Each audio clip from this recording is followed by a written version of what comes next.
আজকে আমার আলোচনার টপিক হলো নেতা। কি বললাম? সবাই বলেন কি বললাম?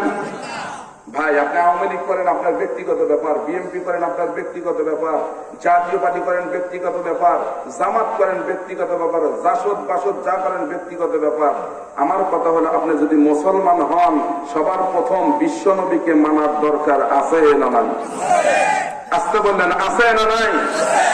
আরে যেই নবী দুনিয়ার জমিনে, যেই নবীর কথা বললে সাল্লাল্লাহু আলাইহি ওয়াসাল্লাম বলতে হয়, যেই নবীর পোশাক পরলে দুনিয়ার জমিনে সালাম পাওয়া যায়, যেই নবীর পোশাক পরলে পরে মানুষ মহব্বত করে, যেই নবীর পোশাক পরলে পরে পকেটের মধ্যে হাদিয়া ঢোকে, যেই নবীর পোশাক পরলে পরে দুনিয়াতে শান্তি হয়, যেই নবীর আদর্শ বাস্তবায়ন করলে কবরে যায় শান্তি পাওয়া যায়, যেই নবীর আদর্শ বাস্তবায়ন করে কিয়ামতের আদালতে রাসূল সুপারিশ করে জান্নাতে নেয়, এই রাসূলের দল করার দরকার আছে না নাই?